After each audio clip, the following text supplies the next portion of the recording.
Ladies and gentlemen, we are back from the Thanksgiving holiday. Woo! Woo! Can I get a woo? It was good food, good football, good vibes, good everything. I'm recharged. Coffee's flowing. Feeling good. Today I'm going a little solo to start off the show. Andrew Stroud's back in Texas. He flew back there 2 days ago. He's there planning the Cowboys Super Bowl parade. Got the call from Jerry Jr., Stephen Jones. They're like, yo, Andrew, we need your party skills. I think he called in Party Pete as well. So they're there planning the route. But we still have a few guests today. We got my main man, Steeler fan extraordinaire Kyle Shantz, and a special guest, Sal Viscano, Vegas insider. Big. Then on Thursday, we got the guys at pickingduck.com. If you haven't been there, ladies and gentlemen, it's an awesome betting website. You log in, make a little account, you start making bets. Any sport you want. It's going to track your bets, track your wins, track your ROI. If you start hitting, you'll get followers. Then you can sell your picks for cash. If you're buying picks and they lose, get your money back. It's beautiful. So it only deals with winners. If you're not first, you're last. Speaking of winners, podcast pool. Woo! Chris Lockwood. No bitch assness. Wins the week. 108 points with a 13-3 record? What the fuck, man? Where'd that come from? His only losses, New England, 15-pointer. Cincy and Seattle. My main man, no bitch assness, took San Francisco and Jacksonville. That's bold. That's bold, my friend. KP Riley, still in the lead right now in the pool. 354 points, 43-27, followed closely, 3 points behind, by Lafo. Lafo's been a mainstay. He's still in it. D. Weiss and K. Jacob round up the top four. It's coming down to the wire. And for all the listeners out there, go on iTunes, review us, rate us. If we get 20 reviews, we're adding another jersey for second. Okay? So get on there. All you top four guys are making me sad. You know, I started out 3-0 on Thanksgiving. Sunday rolls around. I start 9-0. I'm juiced up. I'm feeling great. So naturally, I started running my mouth, talking like I was hot shit to Kyle and Andrew and all the people that have been dogging me for being low. And just like Icarus, I flew too close to the sun, and the football gods smote me. All of a sudden, my 49ers, led by Colin Kaepernick, his 298 yards passing, 3 touchdowns, 114 yards rushing, start making a comeback and end up covering a half point on the Dolphins, my 14-point team. And from there, disaster strikes. I lose the next 7 in a row. I'm in the cellar. I'm not feeling good, okay? I'm not going to lie to you guys. It's pathetic. Shame. That's what I feel. Just shame. There's no excuse. I have none. I'm going to take it on the chin like a man, but I'm going to fight back, okay? I'm not going down at number 40, which I'm at right now. I'm not losing to you, Andrew. I'm not losing to you, Chris. There's going to be tons of bitch-assness when I pass you. Despite my collapse in the pool, our Fab Fives, baby. We went 4-0-1. Fab Five. Loving it. Feeling it. Moneyline dogs. 1-1. Arizona, I'll get to you in just a second. But I prefer to start with all the things I liked from Week 12. Tampa Bay made sure we got one of our moneyline dogs. Thank you, Clam Dingus. I know, my captain, you were riding that ship. They handed it to the Seahawks at home. Whew, Mike Evans. Just beasting on people. Bitch slapping them around the field. Great win for the Bucks. They're still in it. My bet with Andrew, Saints-Bucks, is coming down to the wire. The weekend. A.K.A. Darius Slay. With the game-sealing interception, he set up Nick Schwartzen for the game-winning kick. The Lions are sweet, man. They got celeb trios in there. They got Jim Bob Cooter. Lions are now 4-5 against the spread on Thanksgiving in their last 5. They're feeling it. Minnesota, you're on the ropes. He's going to watch Sam Bradford dink and dunk for 3 yards all day. You know the feeling, Eagles fans. And how about those Titans? That exotic smash mouth. Andrew and I have been saying a few weeks ago, jump on board. Mariota is playing lights out. Lifetime, the guy's 32 touchdowns. Lifetime stats in the red zone, 32 touchdowns, 0 picks. Precision, okay? He will pick you apart down there. They can run the ball. Defense isn't great, but the AFC South is a joke. It's a joke. And then shout out to my man, the showman, the entertainer, Odell Beckham Jr. They doubted you. Kyle, Andrew, all of you gave up on him. Wrote him off earlier this year. Said he wasn't hot shit anymore. Dancing too much. Fucking around on the field. Fucking around with kicking nets. Guess what? 8 touchdowns in the last 7 games. Even had a punt return called back. He's killing it right now. Pains me to say this. The Dallas Cowboys, 10-1, 10 straight victories. Meanwhile, my 49ers, 10 straight losses. Both team records. Cowboys are good. I thought their defense played extremely well in the first 3 quarters. More important than 10-1, you guys are 9-2 against the spread. And because I'm a huge proponent on this show of hedging my happiness, I've been riding you guys recently. If a team I hate is going to win, I'm at least going to make money off it.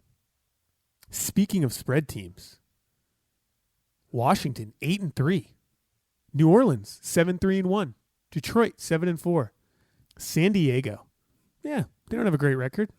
They're 7-4 against the spread. Down the stretch, you do not want to be betting against San Diego. Phillip Rivers is the ultimate tryhard. He will never give up. Doesn't matter who's around him. He's the Hall of Fame backdoor cover quarterback. Last but not least, it's a shame ESPN does not show this. The Grey Cup, CFL. Yeah, most of you are like, what the fuck? CFL? Canadians? I don't want that. It's not bad. The Ottawa Red Blacks came into the playoffs at 6-8-1, went to the championship, 9-point dogs. They go to overtime, and Henry Burris, 41-year-old quarterback, 2-time CFL MVP, now 2-time Grey Cup champion, leads them to a victory in overtime. Now, I've been talking about what I'm thankful for. What I really want to do is talk some shit, because I'm vibed up today. I got the coffee flowing through my veins. Got my ass kicked in the pool. So it's about all I can do. I'm backed into a corner right now. You know what animals do when they're backed into a corner? They lash out. So I got a new segment. It's called Take a Lap. Remember back in the day when your coach would tell you when you fucked up on the field, he'd say, "Take a lap, son. Don't let me see you loafing. Take a lap. And don't stop running." Brock Osweiler. Take all the fucking laps. Just go to the locker room. You tried to take my money, just like you did the Texans. Yeah, I had you in some teasers.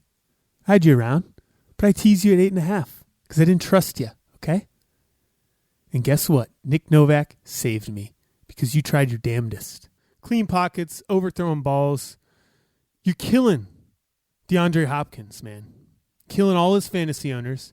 David Johnson has as many receptions, receiving touchdowns, and 3 more yards than DeAndre Hopkins. That's on you, Brock. You're killing us. You're killing the Texans. You guys are done. Oh, Gus Bradley, take a fucking lap. I mean, I don't know what to say at this point. I don't know why he's still a coach. Gus Bradley capped off the 5th time the Jaguars have lost 6 games in a row in franchise history. Gus has been a part of 3 of them, surprising. Of 154 coaches in NFL history who've coached at least 59 games, Gus, you're dead last. You last.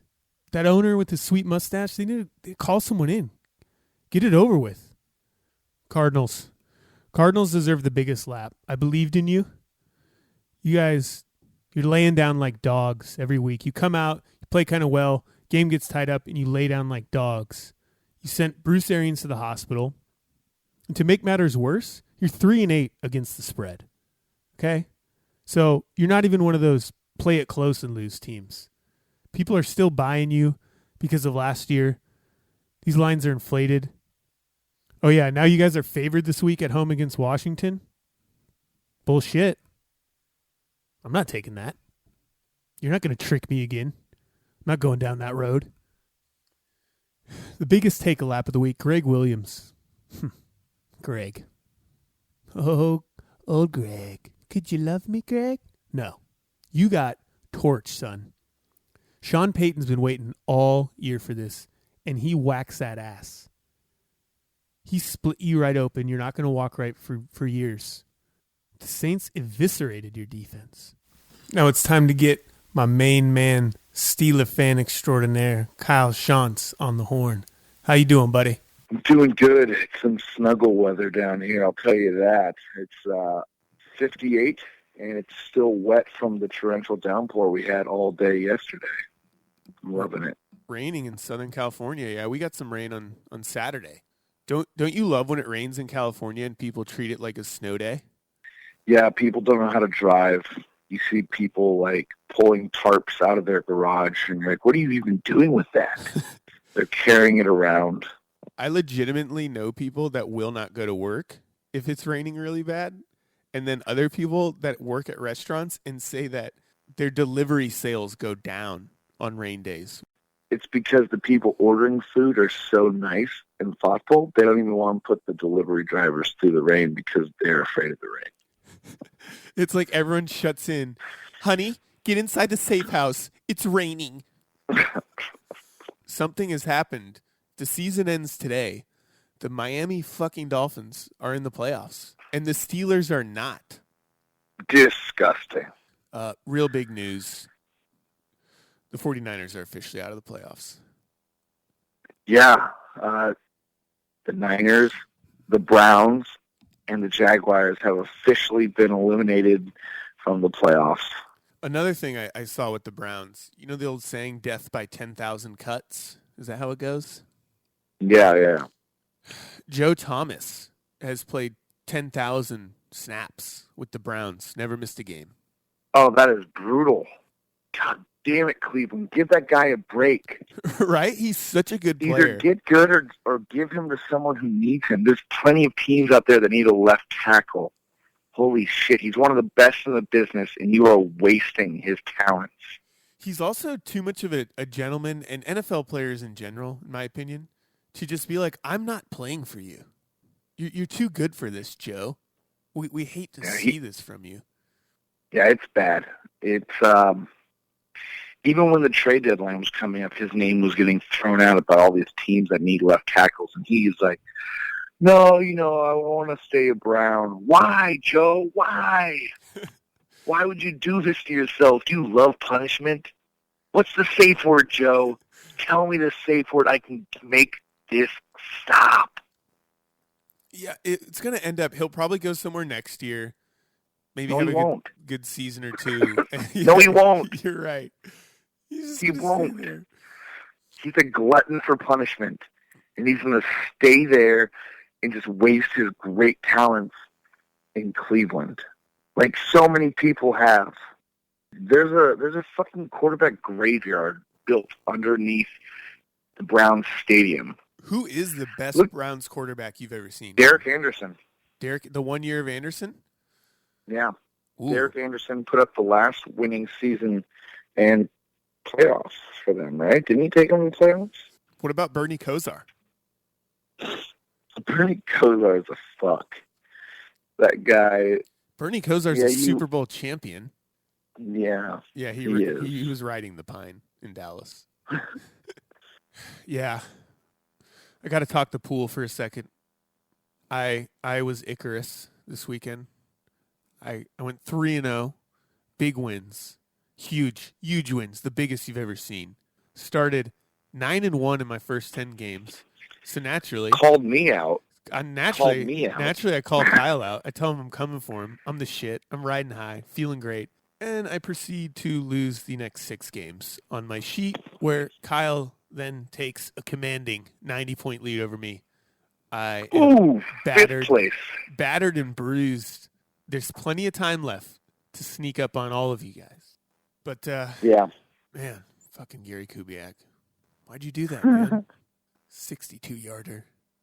Son of a bitch. He had the distance. He just shanked it left. Cool. I know. And how many more close games can the Raiders keep winning? You think they can keep this up in the playoffs? Oh yeah. The Raiders are they're poised for a playoff run. How dare you use that word today? Oh, I'm sorry. I heard it on the radio yesterday when I was listening to one of the games. It was actually the Panthers-Raiders game, and they were talking about how poised Derek Carr was. This young quarterback, just so poised. I've got a new MVP vote, by the way. Is it Boltman? Terrell Pryor. Terrell Pryor? Putting up huge numbers in that garbage. And yesterday, Janoris Jenkins fires off on how much he sucks on Twitter. And Terrell Pryor responds with, "You're a very good cornerback. I respect your game. Have a great season." Classy. I think Terrell Pryor's grown up. I know. I mean, he never was, what do you do? Sign some jerseys? Get a few tats? Compared to the other college scandals, that's pretty soft now. Reggie Bush's parents got a house. Penn State molested hundreds of kids. Okay, hold on one second. The entire college of Penn State did not molest kids. One man, Jerry Sandusky, ruined it for the entire college. They were complicit. They knew. They knew what was going on. Joe. You fucking knew. Joe Pot didn't know. You saw how thick those glasses of his were. It's a big week coming up. Your Steelers playing the Giants. How you feeling? I'm feeling good. I think the Steelers are getting into that playoff hunger. You know, they see it. It's not out of reach, and they're going to win the ones they need to, and then drop the ones they should win and squeak into the playoffs. Oh yeah, I totally see surprised. Steelers winning, going like 4-1 in their last 5 and dropping one to the Bengals or the Browns. Yeah, I was going to say they'll probably drop one of their last 2 games to the Bengals or Browns, just out of nowhere. That game is truly a battle of 2 teams that just, when they're in the playoffs, you worry. I'm a little less sold on the Giants just because Coughlin's not there. He was part of that magic. Macadoodle doesn't exactly instill the same faith, if you will. Yeah, Macadoodle's not that strong, imposing coach like Coughlin was, but he's more of an offensive-minded guy, and then they just dumped money in the offseason into that defense and hope that it works. Ooh, huge news today. I woke up happy, almost like it was Christmas.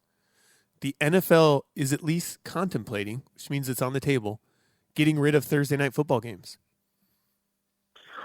Why are you happy about that? I don't like Thursday night football. Why? It's usually shitty games. The turnaround is bad. And then, most importantly, on Sunday, now we're getting 3 afternoon games. And if 1 or 2 of them are bad, it sucks. Spencer, I got 2 arguments. First one is 2 words: color rush. Make the Monday night color rush. Yeah. And So obviously I love more football, but man, I do. Just give me more Sunday games. I've been noticing these last 2 years, the early games end, and I'm pumped for the second half games, and it's 3 games, and usually 2 of them are dog shit. Give me more football on Sunday. That's what I need. Yeah, you know what? I agree with you. Get Roger Goodell on the horn. Let's make it color rush Monday nights. Big shout out to Clam Dingus, because this week I didn't really like the Moneyline Dogs because we had all those games on Thursday. So I just threw up Arizona, who's fucked me again, and Tampa Bay because they were plus 200 at home. And lo and behold, Clam Dingus rides that ship to victory. He was the captain on the pirate ship, rolling through Tampa, Dude, getting that big win. Out there pre-gaming early on the pirate ship, firing off the cannons. Oh, Captain, my Captain Clam Dingus. I've been on your ship. I almost got off. I'll ride with you to the end, my friend. The Bucks are real. He was up there with one of those shirts that say, "The beatings will continue until you have fun." And with an eye patch, just fucking getting it, dude. Like, full pirate status. Both Jameis and Mariota are playing lights out this year. Along that same storyline, Barkley in Chicago, it made me mad that he actually played in a game because... Man, I was in PP Pants City. I had the Titans and so many teasers and straight up, and they have a 20-point lead. I'm like, oh, what an easy bet. Should have put more. Next thing I know, they're about to blow the fucking game. That game, I was told that game was a stone cold lock, and it almost turned out to be a complete blunder. I almost lost it all on that game. Speaking of stone cold locks, we have a huge interview right now. I'm gonna call him up. We got a Vegas bookie. Finally got one straight from Vegas. Sal Viscano. Hey, yo, it's Sal Viscano. What's going on? How you doing, Sal? I'm a little bit on. How you doing, Sal? I'm a little bit better now that I got some people off my back. I pulled the pistol out of my mouth, and I'm feeling a little bit better. Tennessee almost put me in the grave. They would fit me for cement shoes. I said it was a stone cold lock. I mortgaged the house. And just a correction, Spence, I'm not in Vegas anymore. I was in Reno. They ran me out of Vegas. They ran me out of Reno. I'm actually in Henderson, Nevada. I'm across the street adjacent from the Bunny Ranch. I'm in a trailer park. It's called the Henderson Hills Trailer Park. It's a really great motorhome. It's a double wide. I run all my bookings out of there. If you guys call in, I can get you all stone cold locks for next week. This week, I had the Titans. I had the Jags. I had all the money lines you needed. I'll tell you another lock. These bets don't pan out. I'll tell you what the lock. Autoerotic asphyxiation. Belt around my neck. Lube in the hand. I'm going to be hanging from the closet rung at the Bunny Ranch across from my motorhome. Over under 3 minutes of autoerotic asphyxiation. I got the over on Sal. It's a smart choice. It's a skinny belt. It's a skinny belt. Well, thanks for calling in, man. We'll get you again next week. Yeah, Jen, it's always a pleasure. And let's just say the Titans paid out. Woo. Kyle, we got you back. Yeah, I'm here. Skinny belt. I don't understand the science behind that, but I guess I would think a thicker belt would make you last longer, but who knows? We're doing a new segment now for the people that I really disliked. It's like our come on, man. It's called Take a Lap. You remember being in like SCFL or Pee Wee football, and you'd fuck up, and the coach would say, "Take a lap, son." Yeah, I got a couple. I have to say, Brock Osweiler. Oh, big lap! Don't stop running, Brock. I don't want to see you stop running. I got a lap for you. It's called the American Border. Go run it. At this point, yeah, I was such an idiot. I call that recency bias, or just, the Texans played the Raiders close. They're good at home. I'll take them this week. And Osweiler came out. They played well. Probably could have, would have, should have, one of those, won the game. And he was sailing balls into the fucking stands. That second pick to Lowry, tight end, wide open in the window, just sails him. Fans were booing Osweiler, and it was so bad that they were chanting for Tom Savage. It was just disgusting. And, I can make excuses as their offensive line, but he's just playing poorly. And poor. I think there was laser pointers. My brother brought a laser pointer, and that's why I brought Osweiler played that. It just gets worse and worse, because on a day Osweiler looks like dog shit, Trevor Siemian played a hell of a game against a good defense. Yeah, and since when did Trevor Siemian run?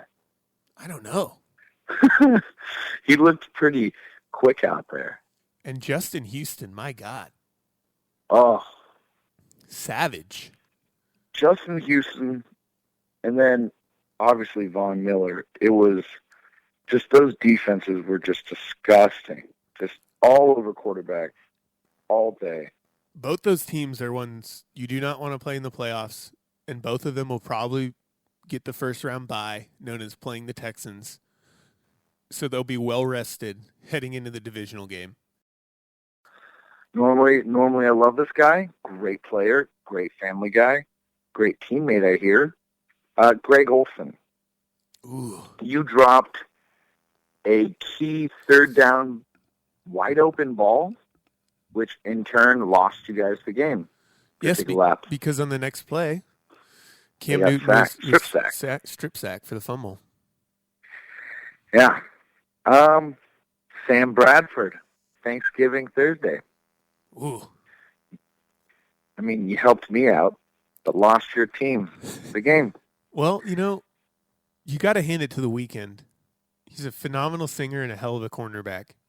Because he's a motherfucking star boy.